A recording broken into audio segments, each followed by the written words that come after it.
Alors bonjour à tous, aujourd'hui je vous fais cette petite vidéo pour vous montrer les deux achats que j'ai faits pour Aquarellis.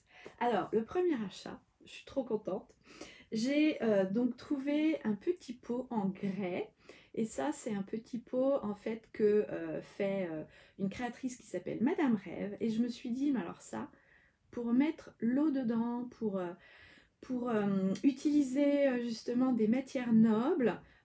Voilà, je suis trop contente, je me suis acheté ça, je vais pouvoir mettre de l'eau, pouvoir mélanger les couleurs, pouvoir rincer mes pinceaux.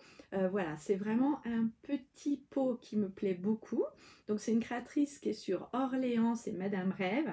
Alors comme vous le savez, j'ai une boutique de créateurs qui est centre commercial Place d'Arc et donc on est beaucoup, on est 20 créateurs dans cette boutique. Et donc, comme je suis entourée de créateurs, de personnes qui font des petites choses magnifiques et merveilleuses, je me fais plaisir. Voilà, donc ce pot en grès, voilà, vous le verrez sur mes prochaines vidéos, sur mes prochains posts. Si vous n'êtes pas encore abonné à Creative Live sur Instagram, n'hésitez pas à vous abonner. Voilà, j'ai encore quelques nouveautés à vous proposer. Et puis pour ceux qui me suivent et qui connaissent mon travail, je travaille moi le raku. Et donc en fait, j'ai comme objectif de faire des palettes en raku, des palettes pour pouvoir mélanger les couleurs parce que je trouve que c'est vraiment une matière noble. Le raku, c'est quelque chose qui me plaît beaucoup. C'est en plus utile, c'est ancestral. Donc si vous ne connaissez pas le raku, en fait, le raku, c'est un procédé de cuisson japonais. Alors, on utilise une terre pour faire de la poterie. Donc, je vais utiliser la terre, je vais aplatir, je vais faire les formes de palettes qui vont m'être utiles à moi dans mon travail. Je vous montrerai aussi comment ça fonctionne. Une fois que la terre est positionnée, qu'elle a séché, on la cuit. On fait une première cuisson. Et ensuite, on va l'émailler. Et quand cette terre donc est émaillée, on la fait chauffer, puisque l'émail cuit, alors il y a différents émaux, mais pour le raku, ça peut monter 800, 1000, voilà. Et donc en fait, une fois que cette pièce est cuite et incandescente, puisque quand on monte très très fort, la pièce va devenir rouge, incandescente, et bien en fait, on la prend et on la met dans la sciure de bois. Et cette sciure de bois va justement au contact de la chaleur brûler.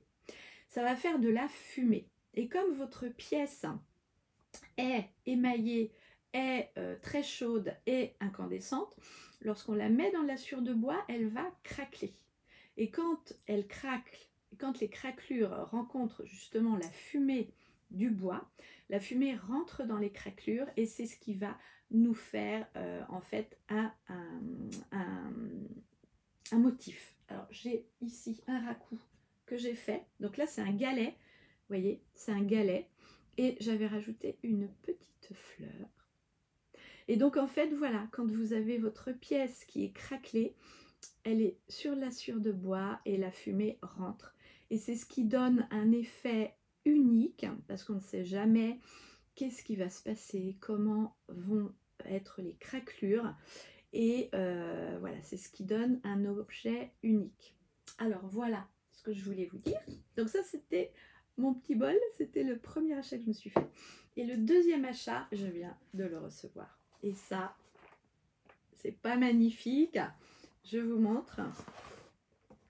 Voilà, c'est des aquarelles avec du doré là, du mort doré là, de l'argenté et du blanc. Donc ça, vous voyez, on est dans une subtilité de couleurs. Je suis ravie, ravie, ravie. Donc, je vais utiliser ça très bientôt dans mes tutos. Donc, si vous êtes inscrit à Aquarellis, n'hésitez pas voilà, à progresser, à découvrir justement tout ce qu'on peut faire avec l'aquarelle, vous sentir bien, vous sentir unique, vous sentir à votre place. Et c'est vraiment ce que j'ai envie de vous partager avec Aquarellis. C'est retour aux sources, retour au jeu de peindre, retour à l'essentiel. Donc voilà, j'ai une prochaine vidéo, on va parler justement de l'oscillation entre le passé, le présent et le futur, et vous allez voir, c'est vraiment quelque chose de très enrichissant. Alors, j'espère que cette vidéo vous a plu, que voilà, si vous avez aimé cette vidéo, vous pouvez liker, vous pouvez aller sur ma chaîne YouTube, vous pouvez vous abonner, enregistrer la petite cloche pour être informé des prochaines vidéos que je vous mets sur YouTube. Et puis, je vous dis à très bientôt.